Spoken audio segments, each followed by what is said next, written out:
Good morning, good afternoon, good evening. Tonight, we would like to focus on the issue of the MDC leaders.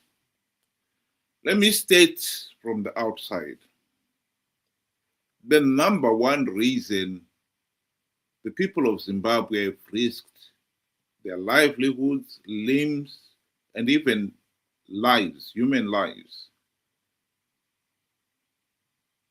to elect MDC CCC leaders these last 25 years is so that they would implement the democratic reforms to end the Zanu PF dictatorship. That should be made very clear. And anyone who doesn't understand that cannot understand what follows. So get that one fixed. That is the primary purpose of the MDC. Opposition parties in a healthy and functioning democratic nation, they are there to hold the governing party to account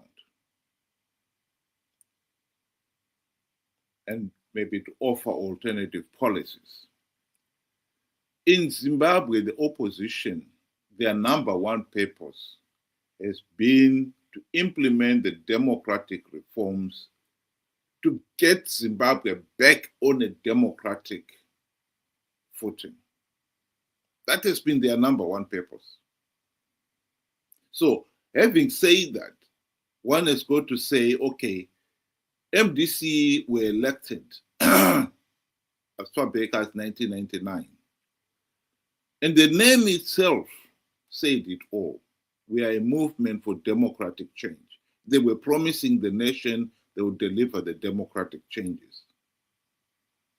The question is, Zanu PF is still able to blatantly rig elections to this day, 25 years later, including the 5 years in the GNU when they had the golden opportunity to do so. The question has to be asked, why is it that they have failed to implement the democratic reforms all these years? And the answers are beginning to filter through.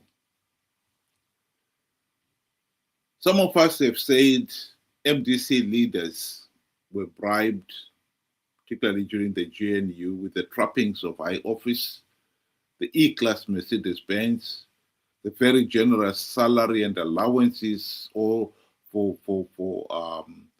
the MPs, senators, deputy ministers, ministers, prime minister, etc., etc. But now it's turning out that they were also bribed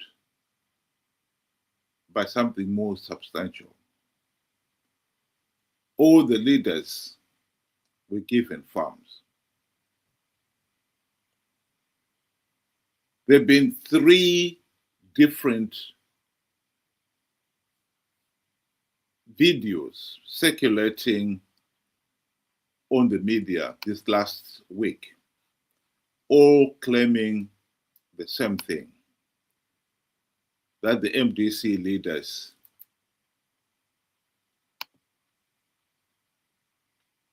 received funds. I would just like to play the first one of those videos to get us going. taibhadana umba wangu mana kumba kugombezera rangu reria mana so but munhu asina imba atete kurara musango, so opposite make sure kuti vanhu vaya vaone minda.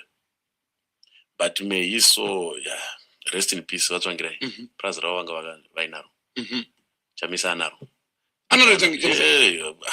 ane family kana azoramba ndoenda newe rikupi ane farm ribi I know madress munhu anetsa kuti focha but anaro chakudza off camera. Okay, ane mine ane mine ane makaseo yeah yes biti ane plus aunomboona here picture yabita achitenga mombe kuna Temba Mliswa dzekuisa kuplus. One of the biggest beef producers in the Matabeleland region, the Washman Ngwe. Okay. Yes, ane plus anautenga beneficiary land reform. But what they did is to discourage their people from acquiring my farms because why is out muna akaona something chapiwa nehurumende achapikisa. Are you for real, Mr. Chamisa? No mfunza Washman Ngwe kuti haasi kuita beef here, producer beef here. Benjamin, what do you think of that? Oh, well, good day to everybody. Thank you for joining us. I mean, we've been saying this all along, and it's not a good thing to be right in this case, because the evidence was clear from long back. It's just that the people of Zimbabwe have been very slow in catching on what was really happening and what is really happening right here. And I have been saying the similarities between Zanu PF and the opposition MDC-CCC is shocking. They share the same DNA right through. In fact, it's 99.99%. So here we have an opposition that clearly is not opposing anything, but rather is benefiting from the regime. And our people have not yet realized it. And in fact, some, even when they see this, they will defend furiously and vigorously. But yet the evidence is right there. And I believe this is true.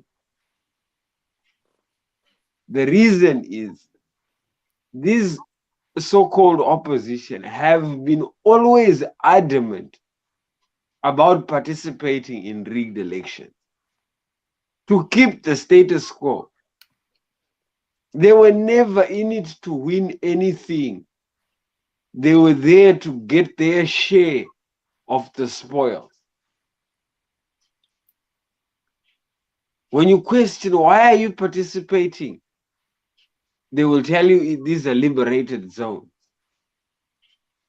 These are hard-earned seats. We sacrificed our money for it. It's clear as daylight. I really do not get where our problem is as the people. Why have we failed to understand this? Or why don't we want to understand this? Because I think with so much evidence, it's now a matter of we just don't want. It's not that we don't know.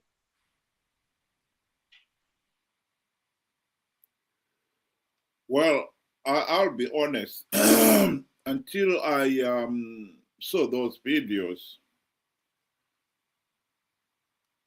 I didn't know that any of the MDC leaders had farms. I think I've seen an article, but I can't be certain of it now, where somebody was talking of Monzora being given a Mercedes-Benz and a farm. But other than that one, I didn't know that the rest of the leadership, including Tsvangirai himself, got a farm. I thought the highest value thing that Tsvangirai ever got was the US $4 million mansion in Highlands. But now this is shedding a completely new light. Am I surprised? To be quite honest, I'm not surprised at all. I think this would explain why the MDC Triple C leaders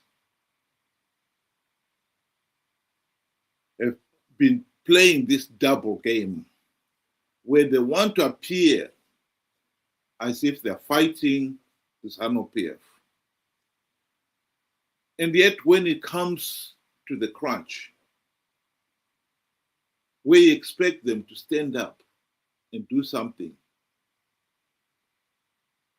they've been very disappointing. The greatest opportunity for MDC to really dismantle the Zanu PF dictatorship was during the GNU. They had the opportunity to implement the democratic reforms. 5 years. And for some of you who are not familiar with how they were supposed to implement those reforms, any member of parliament, senator, or the deputy prime ministers, deputy ministers, the deputy prime minister, and the prime minister Moge Tsvangirai himself, any one of those leaders could propose the democratic reform in parliament. Any one of them. The proposal could be submitted by anyone. Some people have said, oh, it was supposed to be done by the relevant ministry. No, that is not true. Reforms could be submitted by anyone. And they had 5 years to do so. There were over 110 members of parliament from MDC-T and MDC-N in the GNU. They were the majority in the cabinet. And yet, in 5 years, they failed to implement, to submit even one reform proposal. It was unbelievable. It just didn't make any sense at all. But when you start hearing stories like this, click. It all starts making sense. One Zanu PF crony was asked during the GNU, why are MDC leaders not implementing any reforms? And he said, Mazwane MDC ajiza kuchukanyerere. MDC leaders have learned to enjoy the benefits of being on the gravy train. They will not implement reforms.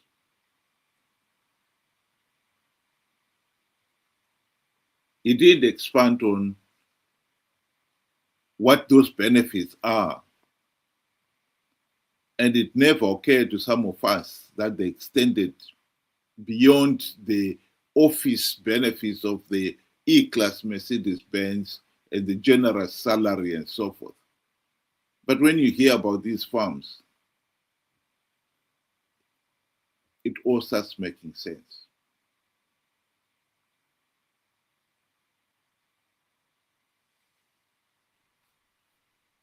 No, I won't give them the benefit of the doubt, even if it wasn't about the farms. I have seen how they carry on, even when Zanu PF or when they have entered, the gravy train. Let's say they've won, a few seats in parliament. MDC Triple C has never shied away from accepting high-end products from Zanu PF. Once they get into parliament, they want top of the range cars, despite the economy failing. They will tell you, look, they're buying cars, those Zanu PF cars, the ones that we see with stickers. But they're not going to say that they are also driving some of them. They will not say that. but they're very much taking, and the people are suffering. It's hypocrisy. When did one ever say, no, I'm not taking this car. I'm going to donate that earning to such and such a hospital. That's how you set an example. But no. In fact, they want 2 cars now. Yeah. They want bush allowance to go to Harare. They want to stay in hotels. They don't want, government to build houses, accommodation for them in Harare. They want to stay in hotels. Where is the difference between Zanu PF and MDC, Triple C? There is none. We got to be honest. It's not about the farms. The farms, well, it could have been, hidden forever. But the fact that they are doing exactly and partaking of, I mean, Zimbabwe had just come from 2008 and it was broken and broke. So Morgan Changira accepting a $4 million house. Then you have the nerve to go and say Zanu PF is spending big on cars and so forth, when you yourself are taking part of it. Yet look back, how many people lost their loved ones? How many people got their properties damaged, burnt during the rerun? Operation Mavotera Papi. Operation Where Did You put your vote? How many people lost livelihoods? And when MDC Triple C was in government, they never did any single thing for those people. Hypocrisy. That is exactly who they are. They are hypocrites. They say don't do this, don't do that, yet they are doing. Don't take this Zanu PF land, it's got blood and what? They don't mind the blood themselves. We need to wake up.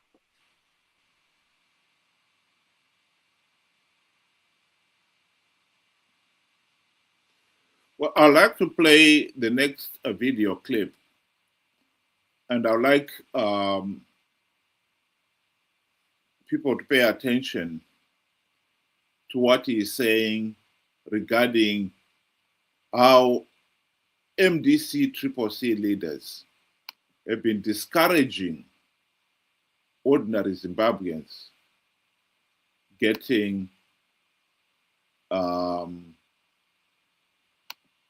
in on the act, getting some of these farms too. Hatidi kutongwa neanoda, toda kutongwa neakajaira. Hanti ndizvozvo. Kutonga kunoda akajaira. Saka muchatukwa mugotukwa mugonzi maenda ikoko muri kutsvaga mari.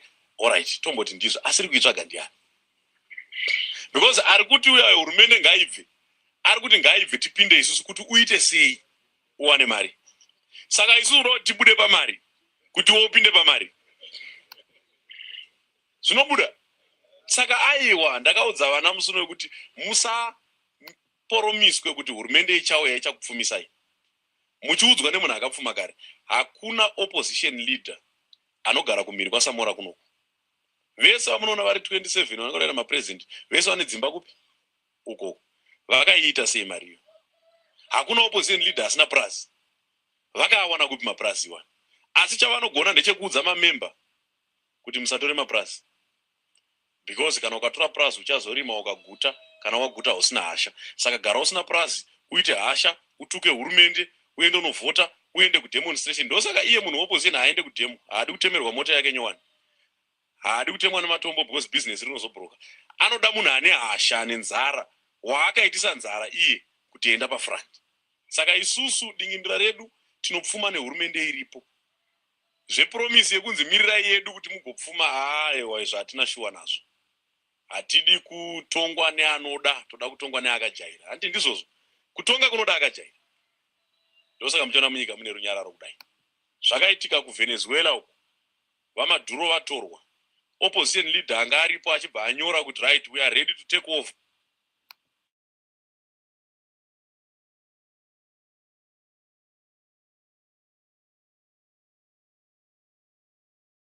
Kuti tichamboitonga tega.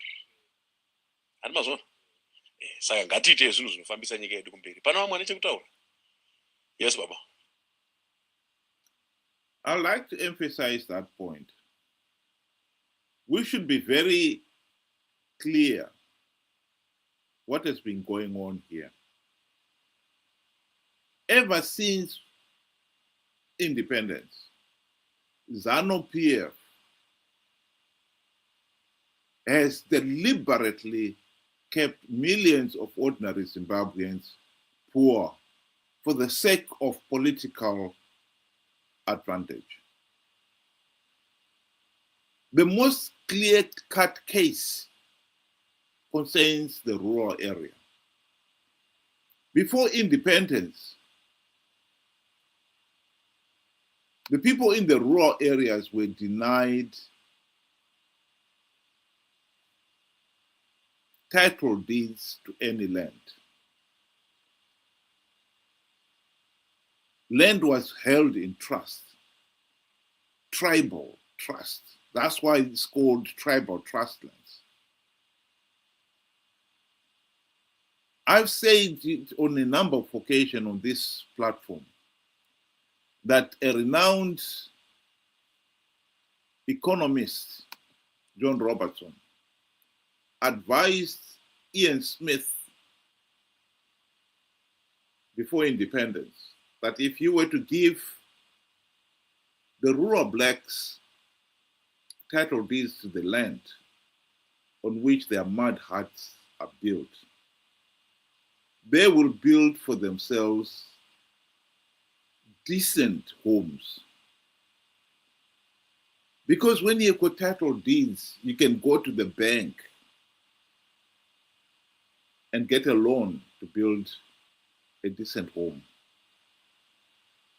When you don't have title deeds, the bank will say, if you should fail to pay, we can't sell that house because the land does not belong to you.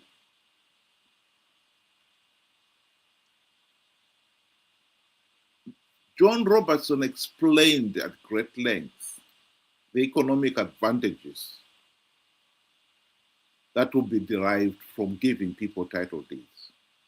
People will be able to build themselves decent homes. They'll be able to improve that piece of land by planting fruit trees, digging wells, etc. Ian Smith said no. Why?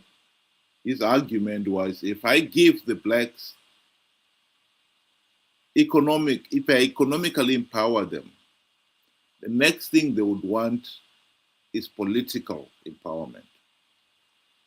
He was not prepared to give the blacks the right to vote. That was the only reason why he refused. After independence, the same John Robertson took the same plan to Mugabe and company. And they too rejected it, and for the same reason, for the same selfish political reason.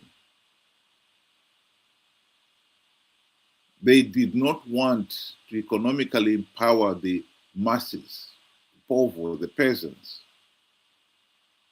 for political reasons. This is not only me saying it. Here is Margaret Dongo emphasizing on that point. They have wrong priorities, especially the current government. How can you go and build an airport which services a few people, and the majority are the elite? and the so-called investors. Look at the rural. I made you come to interview me because I wanted you to have the experience of the roads that we are using. If we go today to our hospital there, you feel pity with that's a hospital in a rural area. If we go to our clinic, you feel pity. We have no piped water here. Do you know the reason why the rural people vote for Zanu PF? One, they're intimidated. Two, the policy is that the rural people should remain poor and subservient to the government. They should remain poor because if they remain poor, they continue singing the song for their master. This is why these people have been impoverished. It's for a reason. Which is the moment, if you economic empower these people, they'll go out of hand. Zanu PF will never have control over them.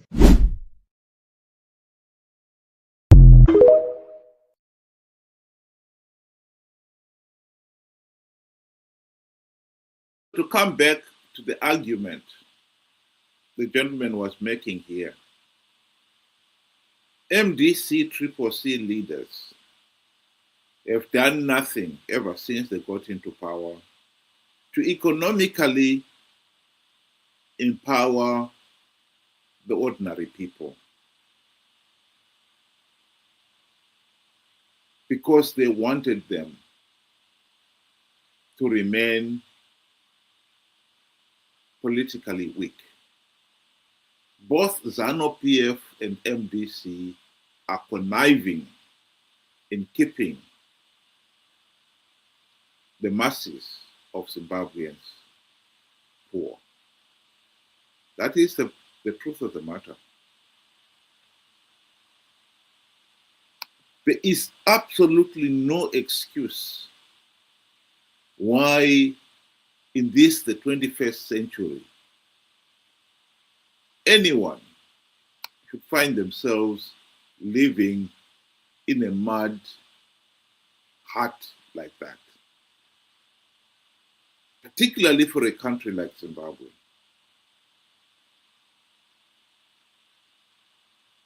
That was, even at the time of independence, an upper middle income nation in terms of the wealth. If the wealth had been generated, distributed evenly during Smith's time, the people would have built for themselves a decent home.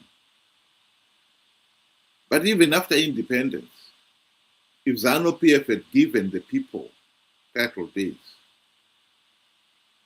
I bet you many, many, many more people in Zimbabwe, in the rural areas today, would not be living in a mud hut.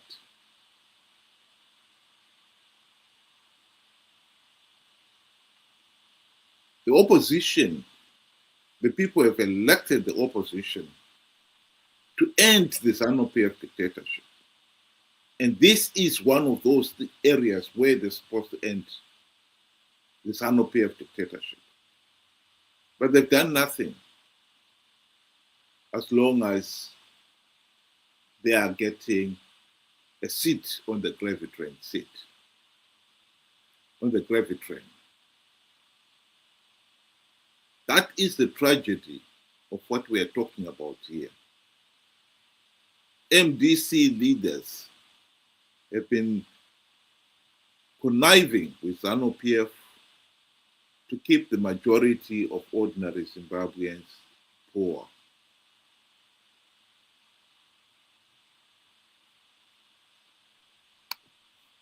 The floodgates of manipulation are open.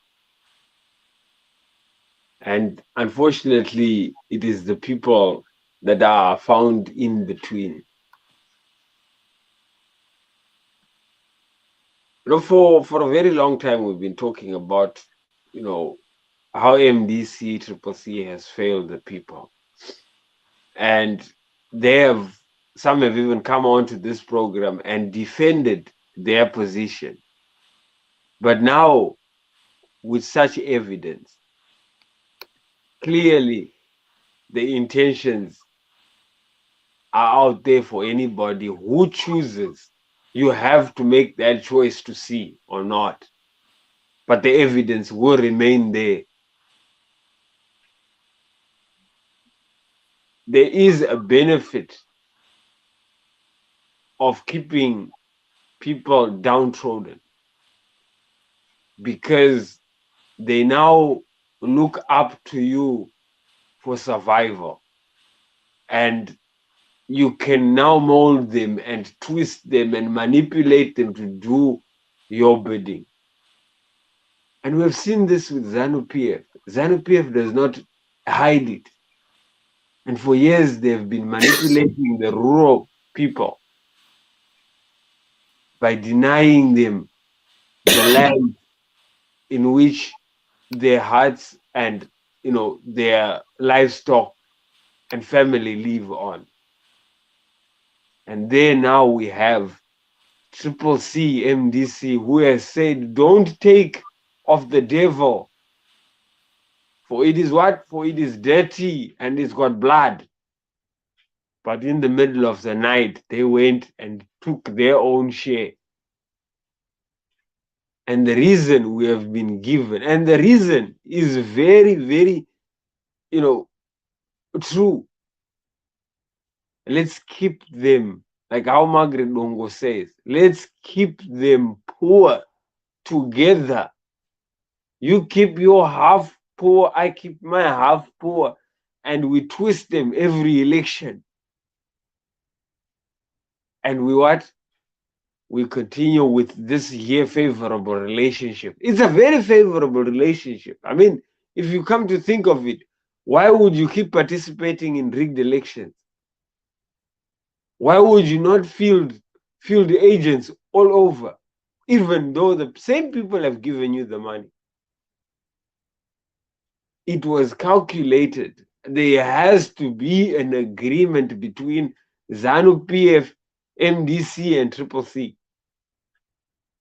There has to be an agreement.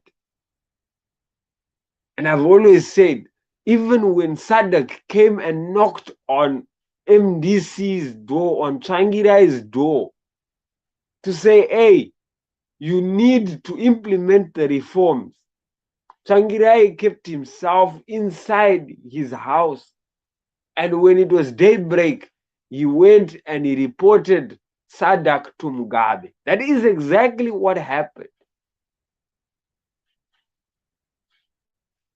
So we cannot say they were stopped by Zanu PF. No, they had an agreement with Zanu PF that nothing was to be done to break this relationship, and that we will continue sharing the spoils. And unfortunately, like I said, the people of Zimbabwe have been slow, and sometimes they have been vigorously denying the truth. They have been defending the same people that have been causing their suffering. And again, I say, the choice would be ours, my choice and your choice,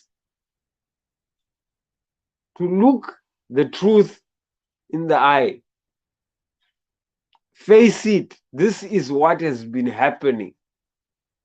And from there, we can now start forging a way out. Because clearly, these ones are corrupted. They have the same disease. They are the same person. They share the same DNA. We need to let them go. We need to start a new thing. And the new thing is, we still have the problem with rigged elections. And without free, fair, and credible elections, there will be no success story to Zimbabwe. We are kidding ourselves that we can form a new party that will go and challenge ZANU and Triple C and all the others in an election. The elections are flawed. Let's fix that first. Then we can go and challenge. Thank you.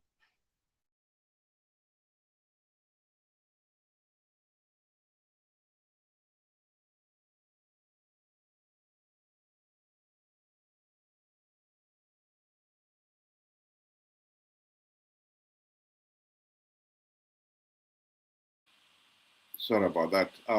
Just wanted to say that if any of the listeners want to join us, you're welcome. You can use the link that is being shown at the bottom of your screen there to express your views. I would like to now play a third video on the same theme of the farms. Here is somebody else saying exactly what we had in the first two videos about opposition leaders having farms. Received a farm in Marondia. Well, everybody need land, isn't it? But don't you think it was too early for him to receive land from Zanu PF when millions of people, they were still hoping that he would be the next president? And even worse, his wife received another farm in Chegutu.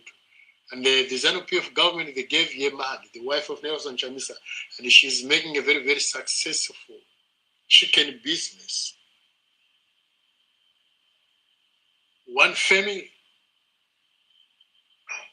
So we used to say bad things about Zanu PF, that these guys are so bad. One man can take 21 farms, 40 farms. One man can take other white men's big businesses. One man can take all these mining businesses, the industry, the shops, the banks. They can even allot to the Reserve Bank and nothing happened to them. I did not know that our own champions, they were going to be shareholders, as far as to all the other members of opposition who are opposition members in parliament. They received big cash, big man. And it has become a tradition whereby opposition leaders, they work hand in hand with the Zanu PF, especially when it comes to abusing and misusing taxpayers' money. I'll stop it there. I think the important point here that must be remembered is that the people of Zimbabwe have risked everything to elect the opposition members so that they would implement the democratic reforms and designed to end the Zanu PF dictatorship. These farms and all these other trappings, there's been rumors that the opposition leaders were also receiving a lot of money. No doubt, with time, some of those truths will come out. No doubt, with time, we'll also know that these farmers, these opposition leaders who got these farms, they were also benefiting from the command agriculture, for instance. But what is important here is not so much that, yes, they are Zimbabweans, so they are also entitled to the farms that Zanu PF leaders are getting. The important thing here is they were being given these farms by Zanu PF for the purpose of buying their cooperation. The people had elected them into power so that they implement the democratic reforms. Zanu PF was giving them these bribes to buy them off, to make them forget about the reforms and dismantling the Zanu PF dictatorship. That is the point. We can't keep on having this endless cycle of leaders who promise to do something, but when they are in a position to actually do it, they forget because of greed, because they are corrupt, because they are mercenary. They've got this mercenary streak in them. This dates back to Zanu PF itself. The war of liberation was fought on the understanding that we're fighting for freedom, for liberty, for justice, for all Zimbabweans. But when Zanu PF leaders got into power, they decided that they could benefit from independent Zimbabwe by making themselves the new slave masters, and so to enslave the rest of us, and so to keep the rest of us, or the majority of us, in poverty. I've just talked about how Zanu PF has deliberately refused to give title deeds to rural areas because the party believes if it was to economically empower the rural people, they will next demand political empowerment. And as a party, Zanu PF considers the rural areas its stronghold. Kept the millions of people in the rural areas poor and dependent on the regime.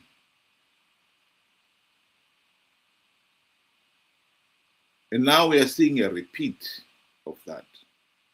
People have risked their lives, their livelihoods, their limbs to elect MDC CCC leaders into power on the understanding that they would implement the democratic reforms designed to end the Zanu PF dictatorship. And instead of getting that,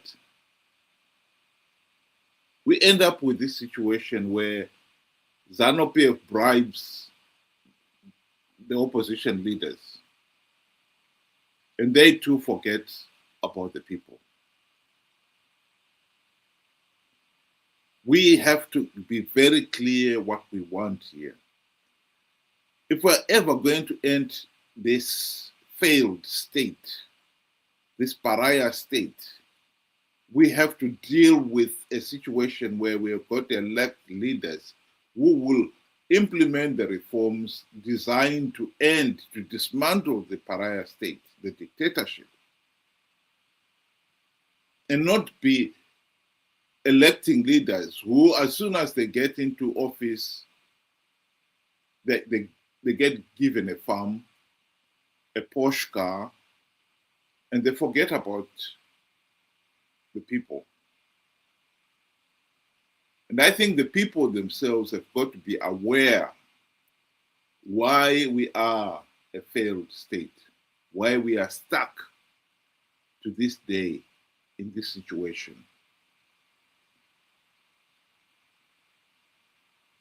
I think in time we are going to hear a lot more about these farms.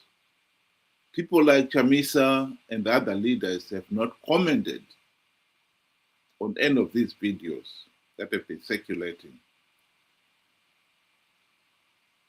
They are hoping that by staying silent, the issue will die.